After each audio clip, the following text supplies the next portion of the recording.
Good evening. Hello everyone. I'd love to start by acknowledging the traditional custodians of the land that we're gathered here today.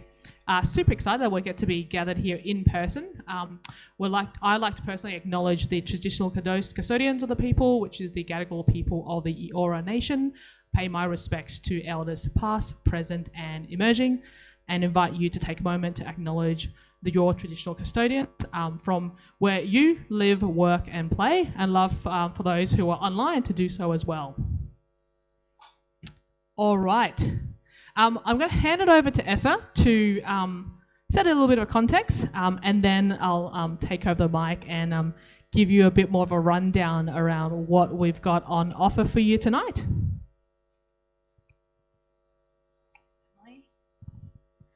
Hi everyone, online and in person. For those of you who haven't met me, I'm Essa, the Education Manager at SQA. And we're really excited to offer the first workshop for the PhD Experience program. This one, we spent probably too much time on the title, so please appreciate us trying to be humorous, pitch perfect. Really the purpose of this workshop is to get you guys to practice pitching your research project, and then being able to communicate it to various audiences. It's great for your communicating your research, but also beyond your PhD. In any way you go, communicating will be great. And Emily will talk more about that in the workshop. Areas that you, like places where you can practice your pitch. We have a student workshop for you in July, and there's a short URL for those of you who haven't registered. You should be able to communicate your research there, and there's a session on pitching as well. We have our SQA inaugural conference, the wider conference. That'll be in September later this year. There'll be more details to follow, but we hope that you get to practice your pitch there as well. And lastly, we're looking to have a student conference again at the end of this year. And again, you'll be practicing your pitch and presenting your research in various formats. So we're really excited about today, and I'm going to pass it over to Emily. Thank you.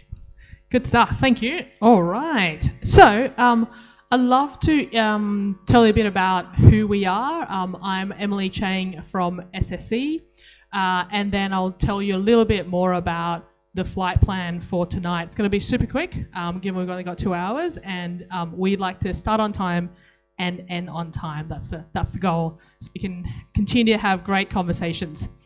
So for those of you who haven't heard of SSE, we are Australia's first and only government-initiated school of entrepreneurship. We exist to support, enhance and grow entrepreneurial skills, innovative mindsets across a diverse community. So that's actually brought us to working with secondary schools, all the way through to university students, people like yourselves, HDRs, as well as professionals in corporates and businesses. We're also a not-for-profit that has a strong association with 11 New South Wales universities, which covers pretty much all the universities that you're from, as well as TAFE New South Wales.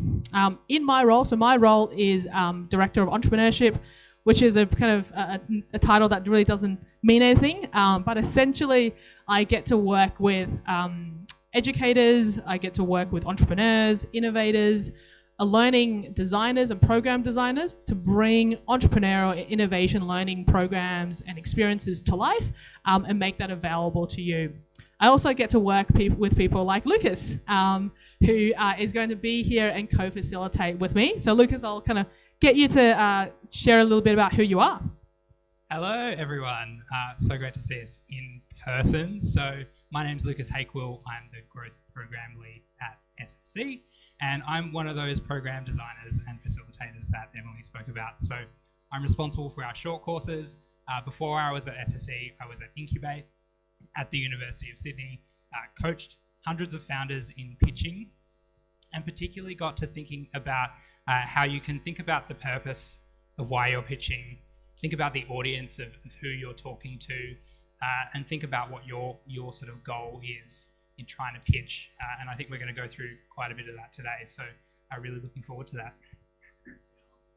Good stuff. Thank you. Good one. All right. I also forgot to say, yeah, so before joining SSE, I had the great privilege of being part of CSIRO, was part of the team that I started a program called the On program, which is designed as a science accelerator that supported researchers or entrepreneurial researchers who wanted to create impact through startups or deeper industry engagement. So probably over the last couple of years, coached more than 200 to 300 research teams through that journey of taking their idea from their labs, from their heads, and commercializing that. So we'll be sharing a lot about the stories, the learnings from that, but also very much excited to hear more about what you're all working on. So love to get a show of hands. How many of you are absolutely petrified when your friend, your cousins, your auntie ask you, so what are you working on in your PhD? Who is kind of just like hates this question being asked of them? Okay, a few of you, yeah? Who of you kind of feel like, nah, it's not too bad, but if they don't have to ask me that question, it'll make my day. Yeah, great. Who gets absolutely excited that they're asking them that question?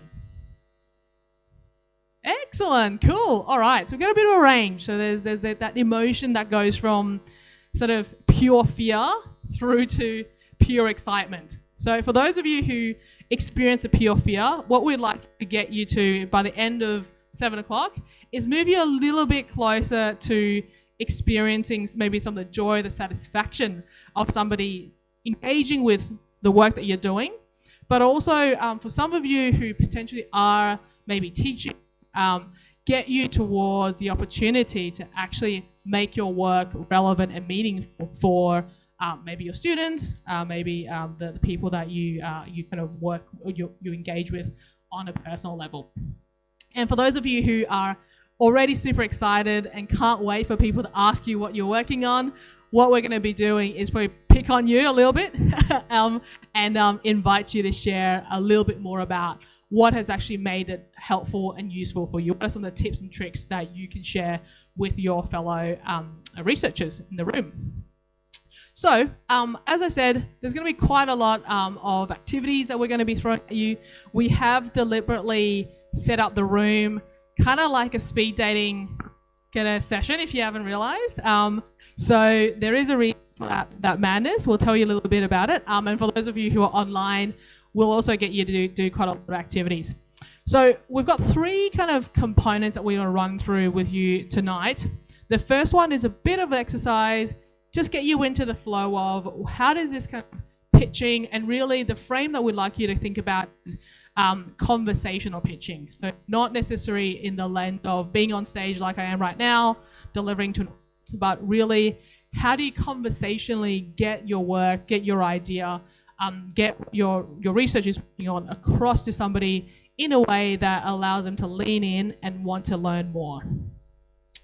The second one is we want to kind of take you through a quick exercise around how do you, through conversation, ask somebody a few questions that helps you understand who is the person that's kind of sitting on the other side of the table that you're talking to, so you can better adjust the way that you're communicating, you're talking about your work in a way that really kind of engages them and helps them understand and kind of aligns what you're working on with them. And the last one, we're going to sort of spend a few opportunities for you to sort of develop, or we've kind of got a structure of a elevator pitch for you to then kind of work on, so you can actually leave the session with something tangible that you can go out and test and practice more after tonight. So that's a flight plan. Anybody feeling like this was not what they signed up for? No? Okay, good. Well, you kind of don't have a choice, but, come stay because there's drinks and food afterwards. So hopefully you'll enjoy the rest of the session. Excellent. All right. So that's a context. Before we launch into it, shortly we're going to get you into one of our first activities. That's just going to loosen you up and get you into the kind of, flow of the session, which is really all about you talking to each other.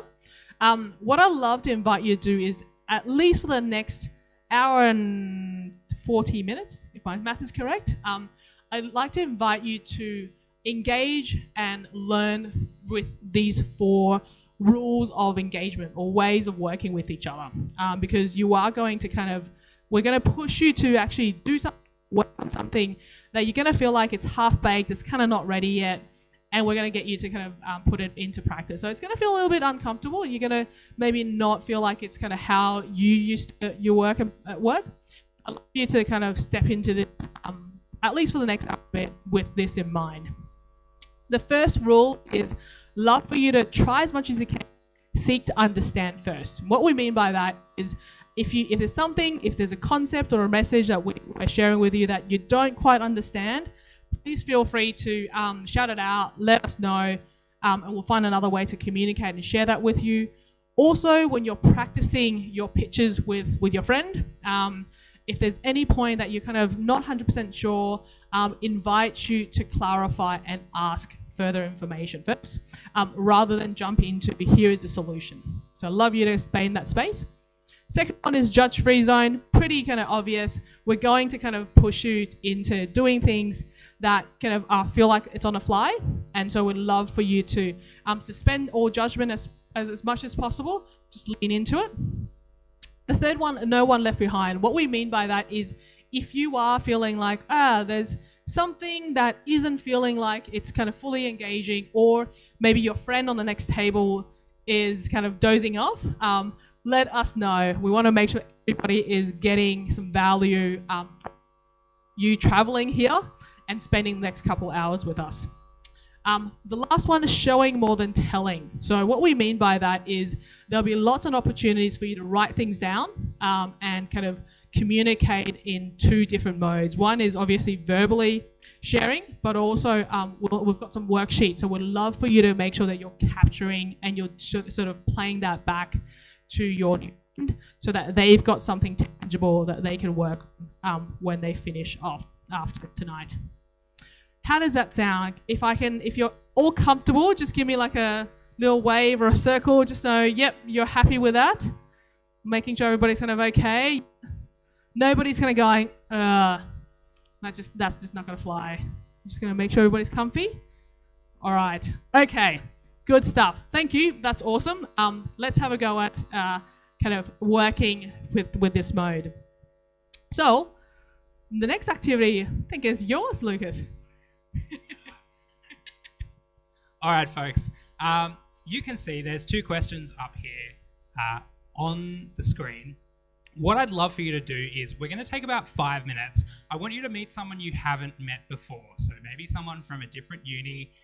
If you've already been having a chat, that's wonderful, but I'd like you to maybe find someone else. And you're going to talk about two questions. What's exciting for you about your research? What is it that makes you excited? And it's going to have to be quick because you've only got about 2 minutes each to share this. And what makes you anxious or nervous about sharing what you're working on, or about talking to an unfamiliar audience or someone that you don't know? So those two questions. We're going to get a little bit vulnerable. So this is really about those principles that Emily was talking about around, this is a judgment-free zone. We're going to try and be kind to each other and allow for the fact that some of us might be nervous about certain things. So that's what we're going to do. Any questions? Make sense? Okay, amazing. Find someone new. I'll let you know in about 2 minutes when I want you to switch people.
Any pairs here who can have another person to join?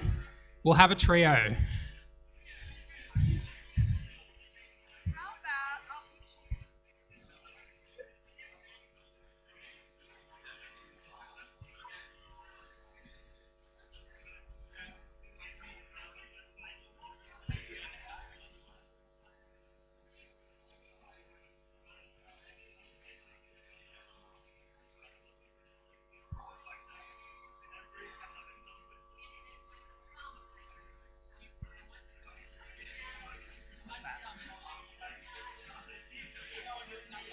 Yeah, of course.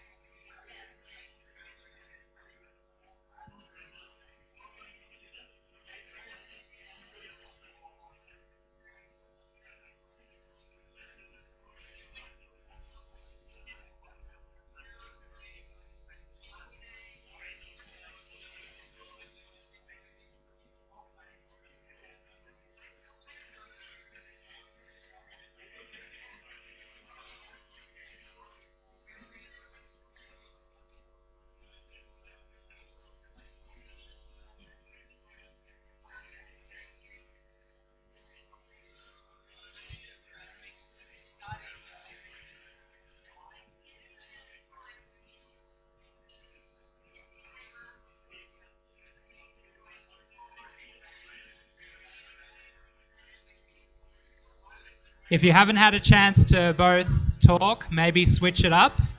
And remember, we're trying to get vulnerable, so feel free to share what's making you nervous.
I'll give you 1 minute to wrap up your conversations.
Okay, let's wrap that up. I'm so sorry to disturb some wonderful conversations. Did anyone hear anything super interesting? Did anyone hear anything particularly interesting? Oh, come on. Of course you did. Anyone willing to share something that they or their partner was excited about? Up the back. I was just going to make the observation that sometimes it's the same thing, and it depends week on week, depending on how that week has gone, as to whether you feel excited to share the progress that you've made or nervous about the fact that you've spent all week working on the same thing and kind of come Friday, you still feel exactly the same place as you were on Monday. So week to week, it's sometimes very exciting and sometimes not so much. How's this week feeling? This week's one of the middle weeks, I think. So there's been some good stuff and some not as good stuff. That's awesome. Thank you. Yeah, so the oscillation between what's exciting and what's nerve-wracking.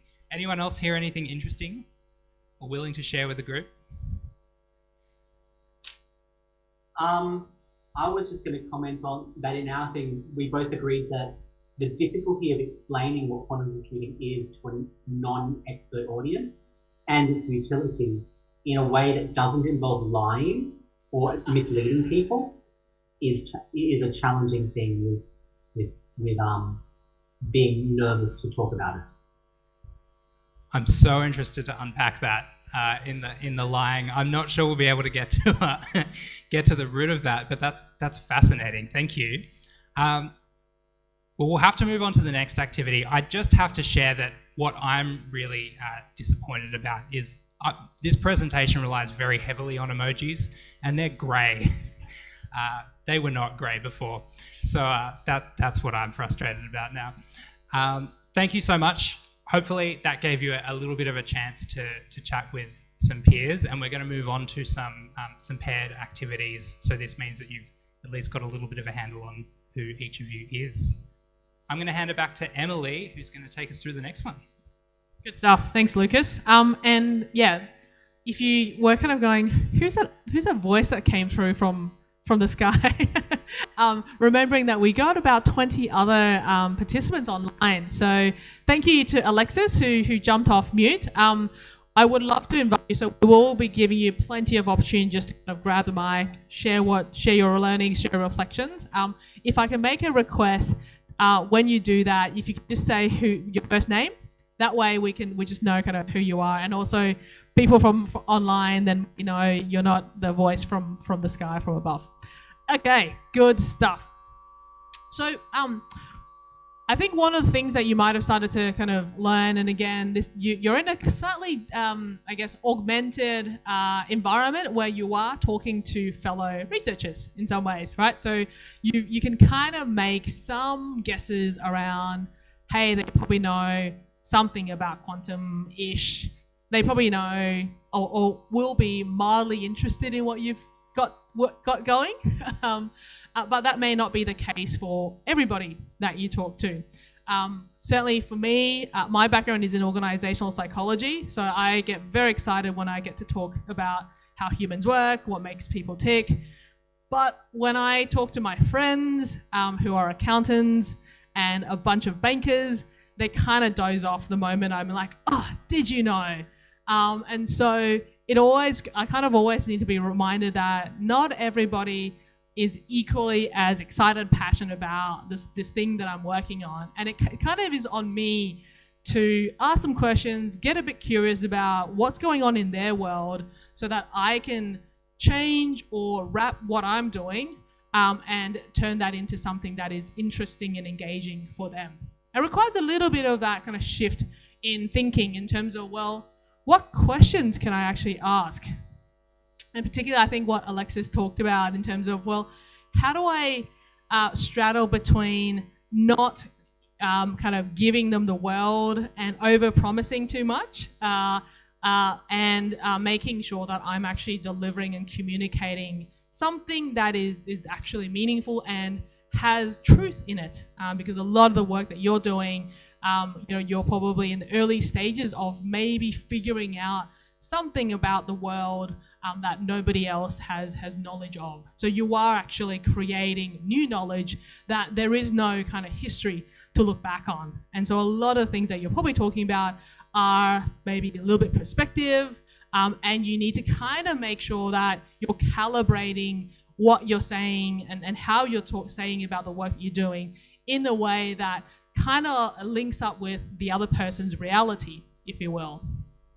So what I love to do, and we kind of gave you 2 examples of maybe some questions that would be useful and helpful for you when you are in conversation with somebody that you don't know their background, just to get a better gauge of, well, what is their world? What's the kind of context that they're coming from? So those 2 questions were really more about kind of what's going on for them. Love to maybe go around the room and feel free to kind of pop your hand up. Were there other questions that either you asked to your friend that you thought was a really useful and helpful question that helped you get a better sense of the other person's context and the other person's world? Or did you get asked a question from your friend that you thought, oh, that's a killer question. I'm going to use that next time I'm in a conversation at a conference or at a barbecue.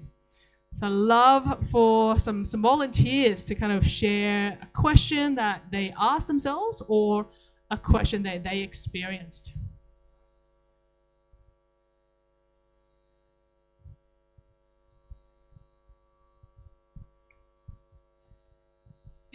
Did anybody remember the question that they asked?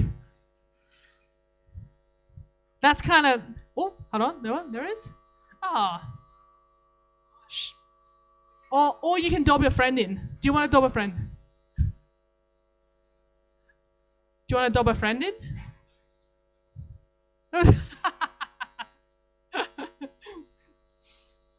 Well, how about you kick us off and I'll script somebody else. Does it have to be within this context or just a general question? Okay. Maybe this is just me, but a question that I often ask usually just starts with, did you do maths in high school?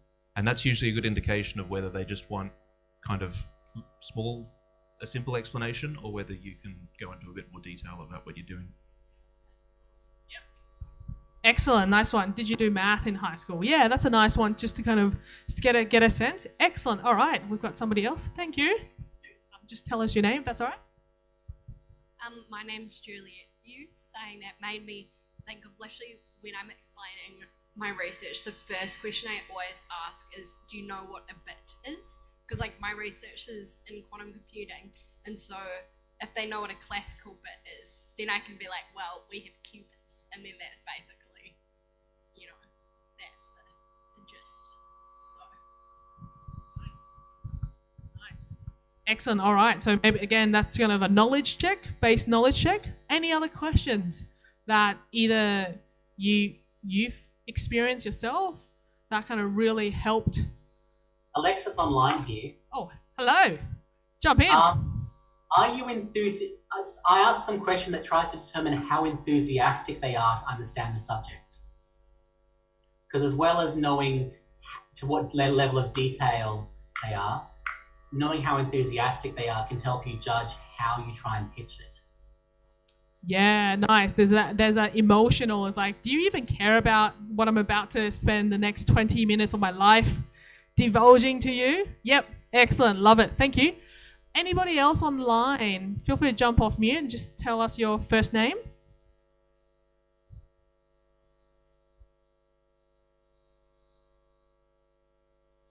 Or maybe if other people in the room, any other questions that you've come across?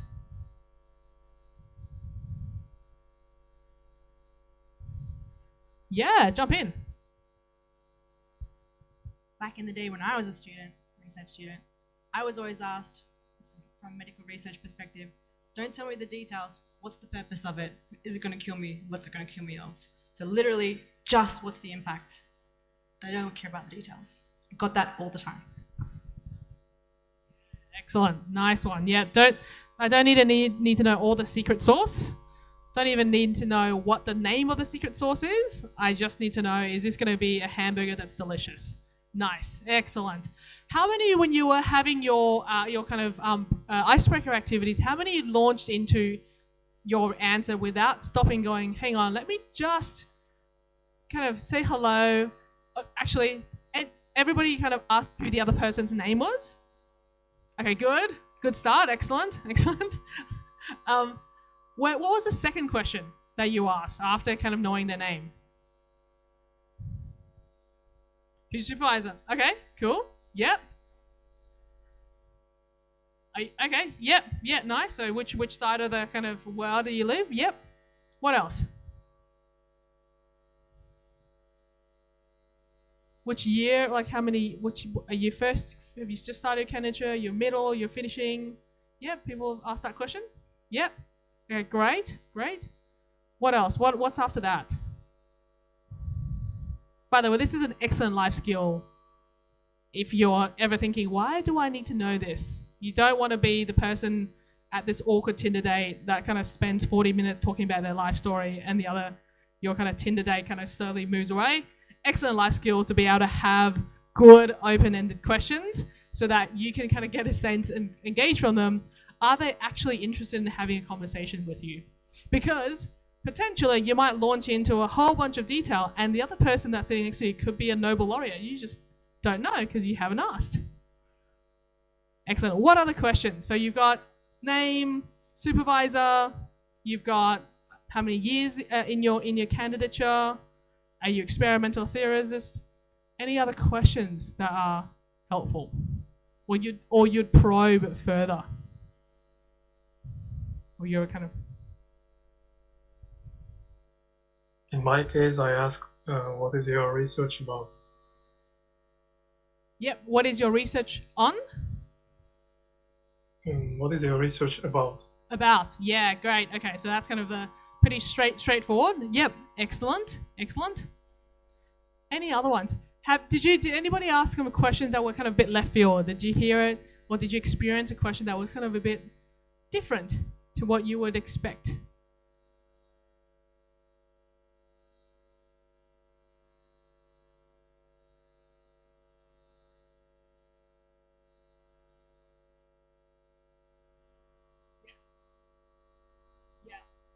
Yeah, didn't really, just because you already had two pretty open, broad questions, so you probably didn't have to kind of take it from the first step. Yeah, fantastic. That's a really good point.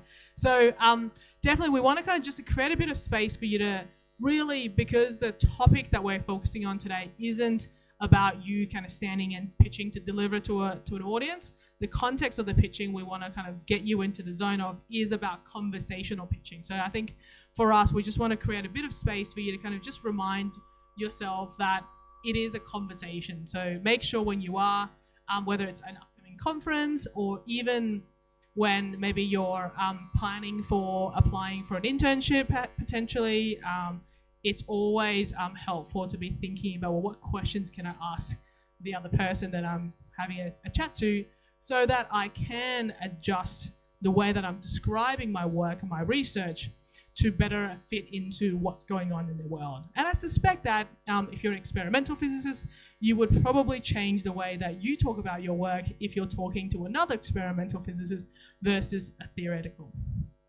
True? Ish? Yeah, great. Okay. So fantastic. That I think I got that point across. All right. So, with that, are we on a break? We're on a break. What's going on? All right. How are we feeling? Still okay? Do everybody need kind of a little break just to get a bit of a stretch?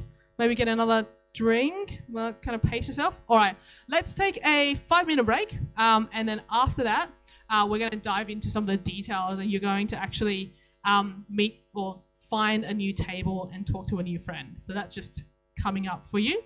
Let's come back at 5:47.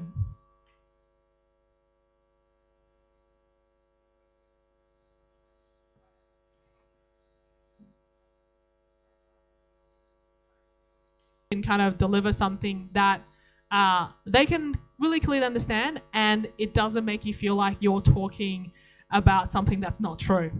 So we totally understand that is a big concern. I yeah, as I said, I'm running a program with two quantum researchers in Equus at the moment. Similar challenge that they have in the fact that they're actually running we're running a 10-week program for them, and they're talking to mining companies. So they're even more scared or anxious about how do they actually communicate the work that they're doing in a way that a CEO of BHP can understand, can buy into, can see the relevance. So it's absolutely relevant and critical that we strike that balance between being accurate, but also helping people understand and be able to engage with the work that you're developing. So we are hopefully in front of each of you have a small worksheet that we're going to work through together.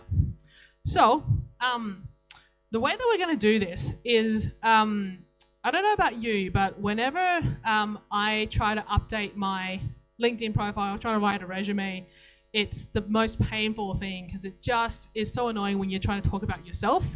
But the hack that I've figured out many years ago is if I tell a friend who doesn't know much about me, if I tell my friend what I'm working on, what I'm kind of good at, and I'll let them describe it back to me, let them use their word to describe it to me, generally they do a way better job than I ever will to kind of describe the work because they're not in the detail like I am. And they generally kind of feel a little bit more liberated to pluck out some of the keywords or translate it in their own head into language that makes sense to them. So we're going to do that. Obviously, for you guys, you're in a little bit more of an advantage because most of your friends will probably know a little bit more about what you're working on. But I'm going to invite you to, when you jump into this activity, try to be the novice. When you're listening to your friend describe the work that they're doing, give it a go to kind of hear what they're working on. Imagine that this is the first time ever that you've kind of heard about what they're working on. And so really this is kind of the best gift that you're ever going to be able to provide your new friend tonight, by actually helping them kind of find maybe some new language, some new words to use to describe what they're working on. So the way that we're going to do this is you're going to be in pairs. We're going to give you about 10 minutes each. So each person will have about 5 minutes to ask your friend these following questions. So there's a copy of those questions on your worksheet as well. So as you ask each of these questions, your job, so if you're the person who asked, so maybe if I can go, put your hand up if you are on the left side of the room on each of the tables. Left side. Okay, great. So you're on the left. Okay, so you guys are person A. All right, person A, you will kick this off first. So you'll be the one that asks the questions first. Okay?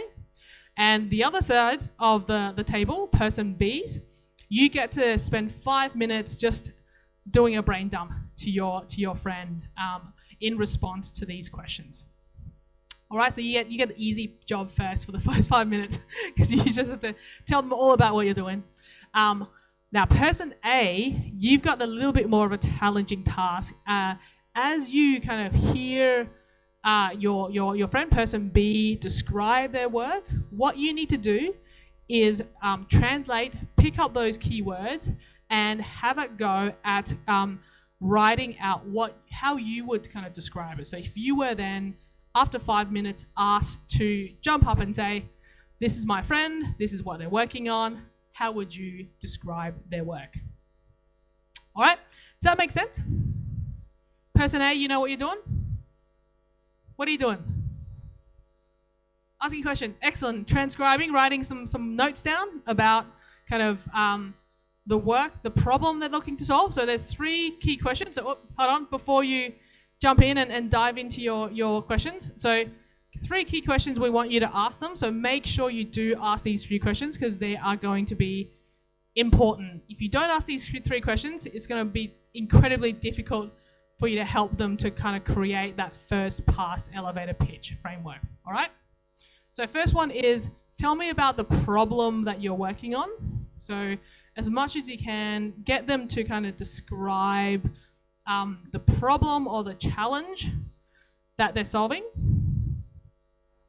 Tell me about how your research is aiming to, so how does it actually solve that problem? So again, a little bit of chance for them to dive into some of the details and some of the technical details. And then third of all, tell me about why you're excited about doing this work. And again, I think that goes back to a really important point around the work that you're doing. It's not going to happen overnight. There's going to be lots of technical risks that you're taking. And so why are you personally passionate about doing this for some of you, next many years ahead? So we want you to kind of share a little bit more about who you are and what makes the work that you're doing exciting for you. So 3 questions. In the elevator pitch framework, you'll see there's three boxes. So you'll see the first one will giving you a little bit of a head start, which is, did you know, or you might not know that, but there is this big problem or big opportunity out there. So help them describe that. What is the problem? The extra bonus bit is help them describe why is this problem important. Why does it actually matter? So that's something that, again, the questions that you ask is going to help you extract that. And then, what we do is, so that's the middle part, which is, okay, how is your research solving that problem or opening that opportunity? And finally, this is exciting because of. So those are the kind of 3 kind of headline or starting sentences that person A, your job will be to try and write some words, phrases down for your friend. Is that okay? Sound somewhat excited about doing this? Okay, all right, good stuff. 10 minutes, so 5 minutes, we'll just get person A to ask questions. Person B, you get to kind of spend time talking about yourself for 5 minutes. We will go around and let you know when it's time to switch. And then that will be when person B then has a task of doing the asking questions and writing down words. All right, we'll kind of swing around. If you do have any questions, let us know. Enjoy.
Cool. Another 2 minutes. Another 2 minutes.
Alrighty. If I can get your attention just briefly for me. How's everybody going? Everybody had a chance to kind of scribble some notes down? Yeah? Well, yes, no. Does anybody need more time to kind of finish off? Alright. Let's say 2 minutes? Just one person. Yeah. So we're not switching just across just yet. Does person A, do you need more time? Or are you kind of feeling okay? Huh? Oh, well, let's get a bit ahead of. Alright, how about I give you 60 seconds to kind of finish your final notes, and then we can switch across. So when you're ready, switch to your person B to do the scribing.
All right, folks, we're going to bring it back.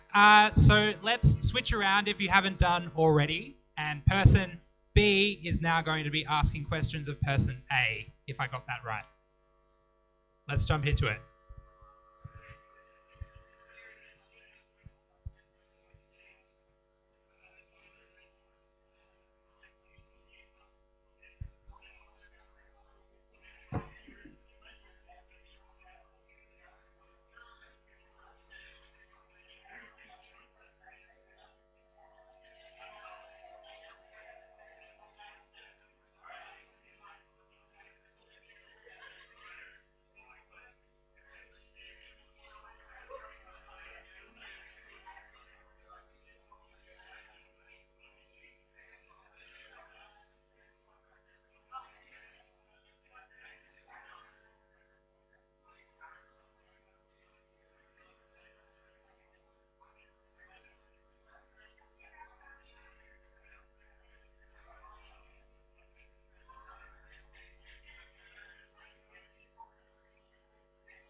Okay, folks, we'll give it one more minute before we wrap up those writing down our partner's pitch.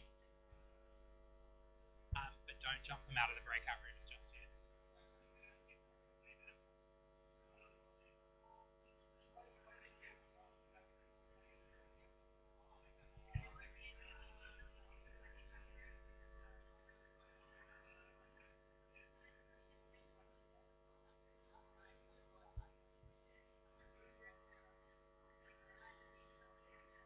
You can just broadcast it.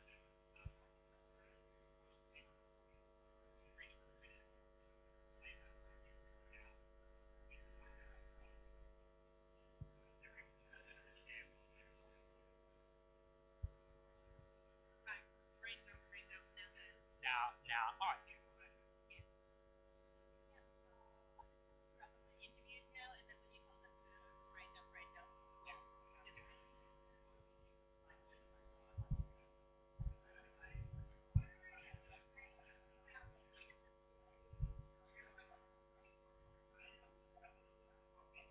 Here's what I would love you to do. So hopefully you've heard a fantastic brain dump from your partner who's shared a lot about their research. What I'd love you to do now is, if you haven't done already, play back what you heard. And I think person A and person B should be able to play back a little bit. I'd just like you to maybe tell your partner what you think their research is about, or what you heard in that interview. And we're just going to take that moment for you to sort of share back what you heard before we jump into the next activity.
Make sure you both get a chance to play that back.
All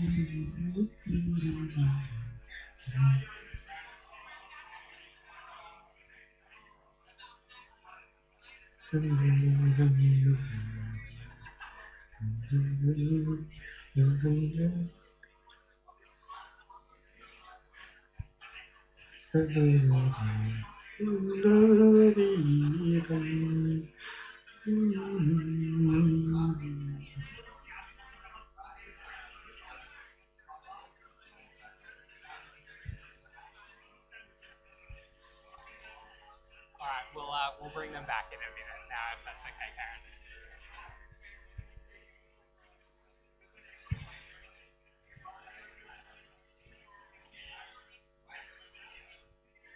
All right, one more minute to wrap it up, folks.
All right.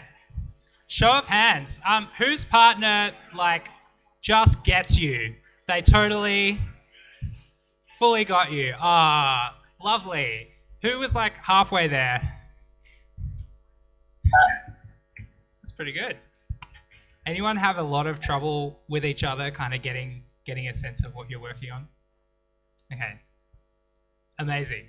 That's always a very good start. So what that means is that theoretically what your partner has written down for you is probably a really good start at an elevator pitch. Their wording might not quite be what you're looking for, and that's absolutely fine. We'll give you about 5 minutes to just take what they've written. Each of you on paper should have 2 copies of the worksheet, so you should still have a blank one. If not, we've got some spares. If you're online, you should have a Word document that you're able to fill out. But I'd love for you to just take what you discussed, take what your partner wrote down, and just make a few notes yourself, thinking about this particular format. Did you know, or you may have heard about, some kind of interesting challenge? Well, here's what the opportunity might be here. And here's here's the solution that I'm working on, or the piece of research that might address this opportunity. And if you get a chance, here's a little bit about what's exciting for me. So let's take 5 minutes just for you to be able to collect your thoughts, because signaling that the activity after that, we're going to switch around the pairs, because we're extending the speed dating metaphor here, and you're going to be able to pitch to someone new. And again, in the spirit of vulnerability and kindness, we're going to offer some feedback to our partners as to how they might be able to improve or clarify their pitch. So want to give you about 5 minutes just to wrap up. What exactly is it that you want to say to that new person you're going to talk to? Let's do it.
All right, 2 more minutes to finish noting down what you're going to say to your new partner.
Okay, I hear a lull, so I think it's time to bring it back. Who's heard the word iteration? There's definitely more of you that have heard the word iteration before. Okay, it's when we do something more than once, right? And each time we make some kind of change or improvement. So we've tried to build in a little bit of time for you to iterate on your pitch, practice it a few times, and maybe make a few changes. So what you should have in front of you, if you're in the room, is a sheet that says something about feedback worksheet. And if you're online, you should have a Word document in your inbox. And what we've got here is, it's just a table with 3 statements. I liked, reasonably self-explanatory. What did I like about your pitch? I wish. So thinking about, is there anything that you would change from your perspective about your partner's pitch? And what if? So what if is really about, are there any ideas that you have, maybe opportunities for them to completely change something up? So what if is about possibilities, I suppose. And then at the very bottom of the feedback worksheet, there's a note around, here are some analogies or stories which you might be able to use. Did anyone have a look at the pre-work? Or not? Some of you, maybe. So one thing that we were looking to convey is that sometimes when you're talking about something complex to a layperson, it can be a little bit simpler to use some kind of analogy or image. So one of the examples there was from a Sydney startup called Opacity, and they spoke about being like the Google Maps for quantum computing. So being able to build the map of a quantum computer. And that was a sort of a really effective way of describing to a complete layperson who doesn't understand anything about quantum what their product does. So if you've got any... It was also mostly bullshit. What's that? It was also mostly bullshit. So I think this is what Alexis is talking about around how much do you lie? And so I think that's a really good point, Alexis, right? Around how much do you want to oversimplify this? And I see your hand, thank you. How much do you want to oversimplify this? That's entirely up to you. But you really want to be thinking about, are there any kind of images or analogies that you feel comfortable using? Did you have... Maybe that analogy might have been useful for the lay person, but I myself didn't understand what was going on at all, like actually working on this stuff. Yeah, knowing what I'm working on, I think I understand what they're trying to do, but the way that their analogy worked was both bad because it oversold what their impact could be, and because it really didn't elucidate, unless you knew what they were already doing, it didn't really help with if you had any understanding about what they were actually doing. And so it was an analogy that they could kind of justify in order to get investment, but it really didn't give any useful information. So I'm really curious, who here in the room thinks that it is possible to communicate your research to a layperson without resorting to analogies that you think are completely oversimplified? Maybe like 70% of you?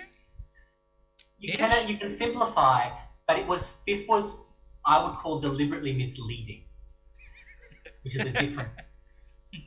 All right. I can't comment on that myself, so I'll have to take that at face value, Alexis. But in spite of that, please do consider, are there any images or analogies that you don't feel are deliberately misleading that you might be able to use? So we're going to jump into it. We're going to switch up between the pairs. So if you were in a pair with someone, I do want you to find someone who you haven't spoken with today. We're going to try and iterate our pitch with the remaining, how much have we got? 10 minutes or so. And so what that means is we'll take 5 minutes for person A to be able to try to practice their pitch as many times as you can. Right? As many times as you can. It might be once. But if you can, try to iterate it, get one piece of feedback from the person you're talking to, and try to give it another go, taking on that piece of feedback. They'll be taking notes, so you'll be able to take this worksheet home and use it for your personal use later. Sorry, the other thing, just to add a little bit around this, is the context or the purpose of the feedback is not about making their pitch accurate.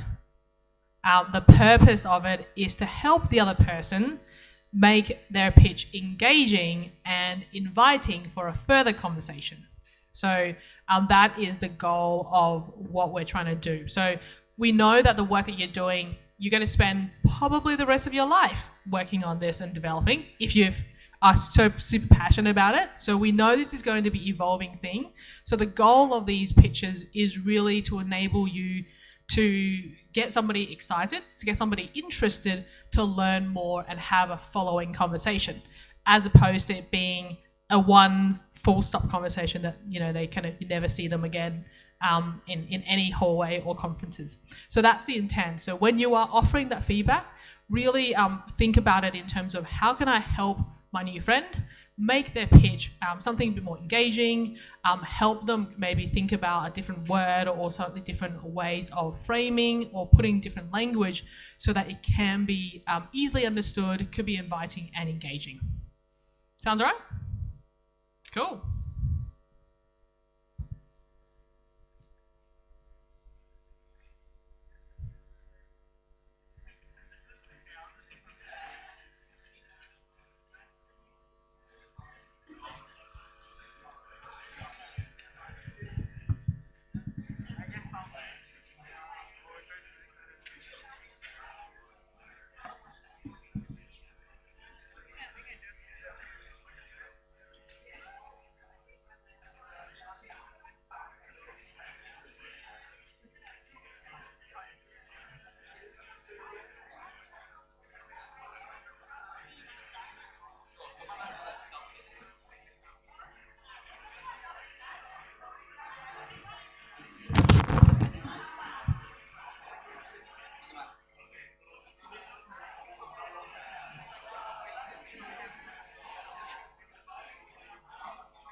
So I might just say,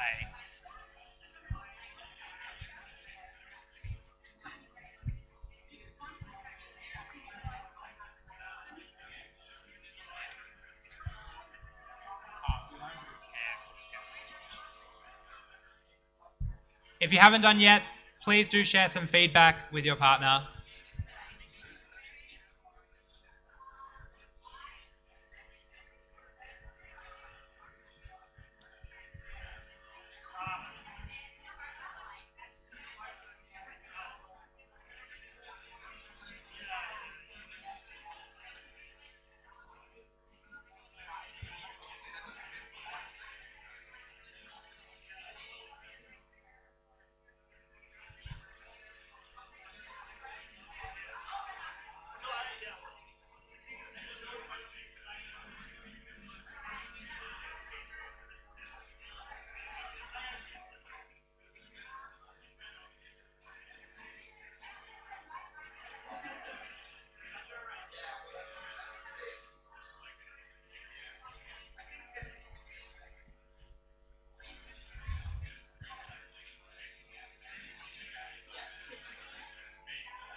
Okay, folks, try to switch partners now if you can, so that each of you has the chance to pitch.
Let's give it another minute or so.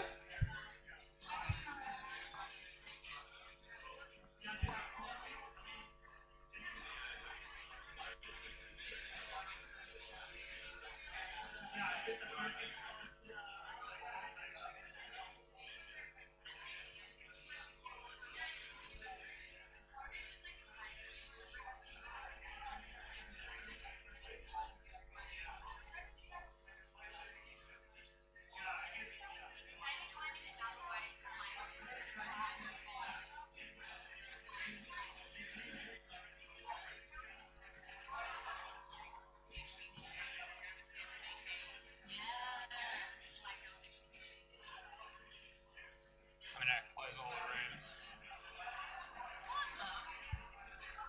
I think we won already.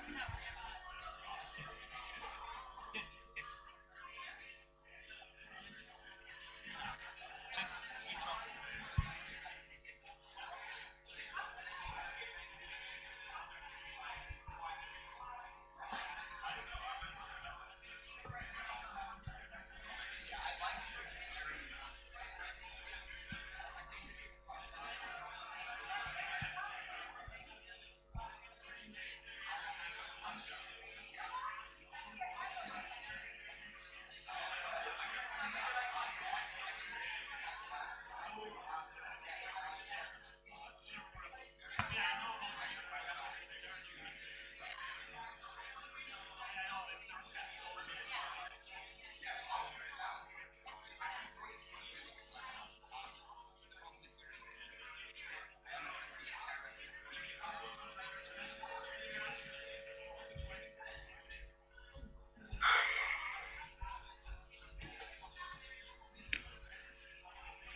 All right, folks.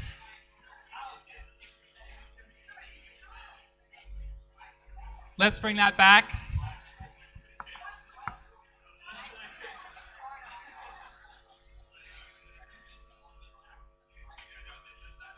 Did anyone get 2 iterations in?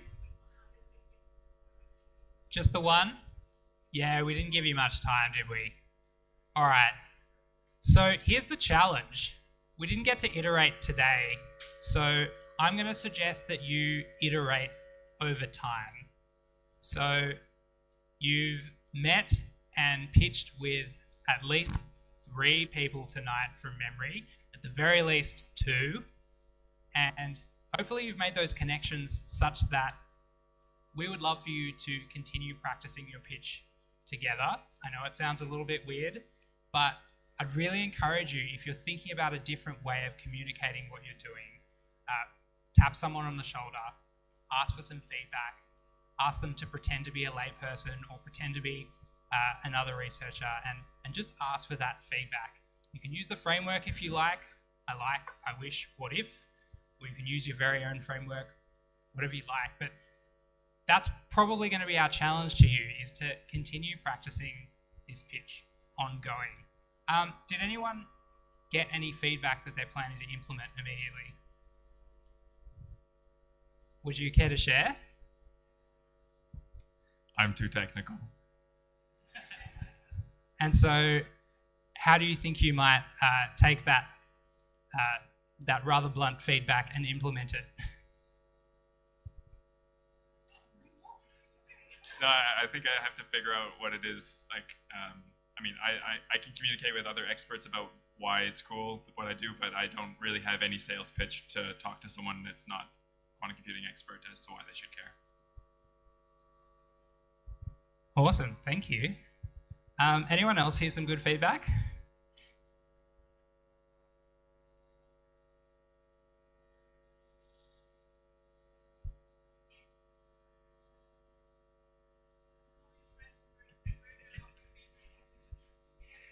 Would you care to share? So I started with messy lattice and then go to the fault tolerant state, and you suggest to start with the fault tolerant state and explanation. So it is a bit focused on what she said, but it is like for the people that wasn't in the conversation, I think the point is that she started on how she solves the problem, and then she went to the applications. And mainly the idea, what I was trying to say is maybe it would be more engaging if she starts with the application so that she engaged the person, and then she goes to how to solve the problem. Fabulous. So some structural feedback there. And look, that's a really important note as well. We gave you a structure, right, which is completely generic. You might need a completely different structure for your pitch. These structures are just a starting point.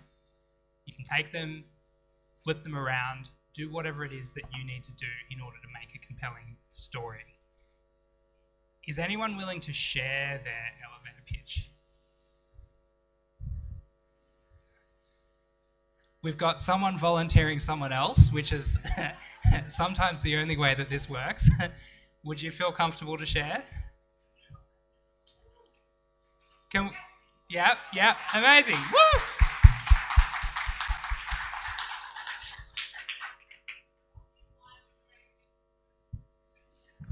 I've attended a lot of trainings lately. I'm going to practice all of them. Okay. You may have heard about machine learning. You may have heard about quantum computing. To refresh your memory, machine learning works with algorithms that we don't code, but we learn. And one of the most fundamental aspects of machine learning is the study of the human brain. It works with understanding the neural networks in our mind. So basically, it tries to understand the structure of the human brain by having it solve real-life problems. So in other words, when you build a machine learning algorithms, you're building a second brain that's able to learn and that's able to perform. Quantum computing, on the other hand, works at very small scales. This is our world, and let's call this the big world. There is the small world that's this big, the size that I'm holding here. And the particles at this scale behave differently from the way we do. They have some, for us, incredible ways of engaging with the universe. Now, the question that I'm asking is, are there benefits? Can these machine learning algorithms actually benefit from these very small scale effects? And the answer quantum computing has is yes, it's cool, it's great. Let's do more quantum stuff. But should we do it everywhere? Should we do it precisely when it comes to engaging it with a human brain? The human brain is a largely unexplored universe. 86 billion neurons, that's the size of the stars in the Milky Way. And the quantum effects will give us the chance to observe all of these effects that take place in our brain. How that will change your lives. You may finally trust the Tesla car to take your kids to their sports practice, for instance, because it will give us insights into how to train these networks faster, meaning how to train our second brains faster, but also, can we learn something more about it? So the fundamental question that fuels my research is there something about the brain that we can find, about the consciousness, about the way we behave, using the quantum effects?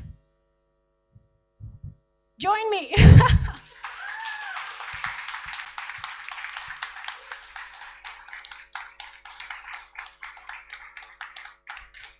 It was better when I did it with Wyatt. Okay, I love the eye contact that you made with the audience. The pauses that you included, that was really compelling and engaging as a public speaker, and a hard act to follow. But would anyone be willing to share another one? I think we've got time for, actually, maybe we don't have time for one more.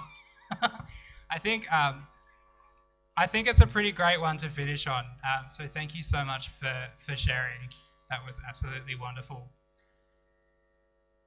So as I mentioned, your mission, if you choose to accept it, is to continue iterating on your pitch, continue practicing and rely on your peers and trust your peers to be able to give you the feedback that you need to be able to start improving and iterating on your pitch.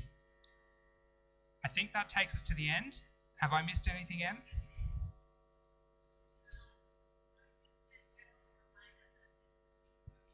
I'm going to hand it back to Eleanor.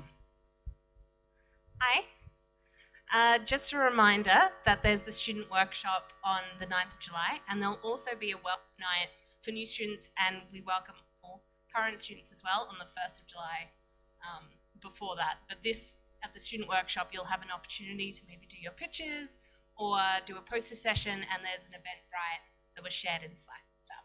We'll also have a mid-year survey coming out next week. So if you could fill that out, that would be really helpful for us, because then we can put more things that you like and really improve the program and make it incredible. Thanks so much for coming. There are some drinks and some chips. You're welcome to stay around and schmooze. And thanks for coming.